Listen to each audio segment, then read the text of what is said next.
بسم اللہ الرحمن الرحیم۔ السلام علیکم۔ ابن کثیر میں ہے کہ حافظ ابو نعیم اصبہانی نے اپنی کتاب دلائل النبوت میں محمد بن عمرو عقدی کی سند سے روایت یہ واقعہ نقل کیا ہے کہ رسول اللہ صلی اللہ علیہ وسلم نے شاہ روم قیصر کے پاس اپنا نامہ مبارک دے کر حضرت دہیہ ابن خلیفہ رضی اللہ عنہ کو بھیجا۔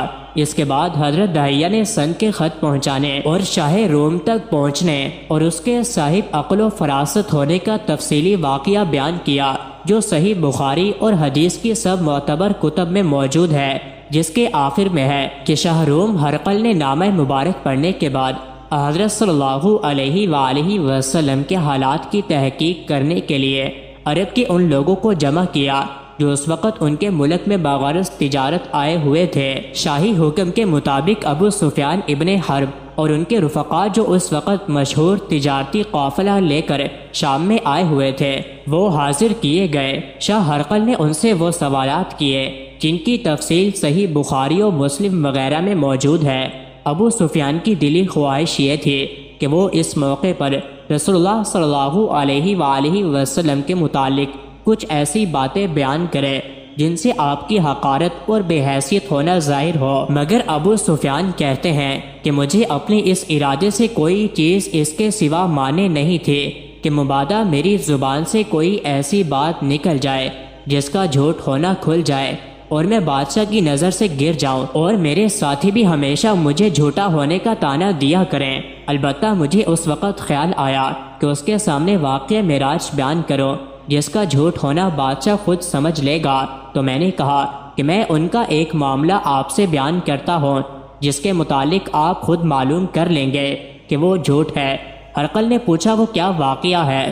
ابو سفیان نے کہا کہ یہ مدی نبوت یہ کہتے ہیں کہ وہ ایک رات میں مکہ مکرمہ سے نکلے اور آپ کی اس مسجد بیت المقدس میں پہنچے اور پھر اسی رات میں صبح سے پہلے مکہ مکرمہ میں ہمارے پاس پہنچ گئے۔ ایلیہ بیت المقدس کا سب سے بڑا عالم اس وقت شاہ روم ہرقل کے سرہانے پر قریب کھڑا ہوا تھا۔ اس نے بیان کیا کہ میں اس رات سے واقف ہوں۔ شاہ روم اس کی طرف متوجہ ہوا اور پوچھا کہ آپ کو اس کا علم کیسے اور کیوں کر ہوا؟ اس نے عرض کیا کہ میری عادت تھی کہ میں رات کو اس وقت تک سوتا نہیں تھا جب تک بیت المقدس کے تمام دروازے بند نہ کر دو۔ اس رات میں نے حسب عادت تمام دروازے بند کر دیے، مگر ایک دروازہ مجھ سے بند نہ ہو سکا، تو میں نے اپنے عملے کے لوگوں کو بلایا۔ انہوں نے مل کر کوشش کی، مگر وہ ان سے بھی بند نہ ہو سکا۔ دروازے کے کواڑ اپنی جگہ سے حرکت نہ کر سکے۔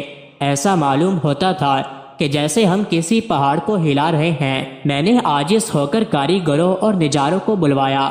انہوں نے دیکھ کر کہا کہ ان کواڑوں پر عمارت کا بوجھ پڑ گیا ہے، اب صبح سے پہلے اس کو بند ہونے کی کوئی تدبیر نہیں۔ صبح کو ہم دیکھیں گے کہ کس طرح کیا جاوے۔ میں مجبور ہو کر لوٹ آیا اور دونوں کواڑ اس دروازے کے کھلے رہے۔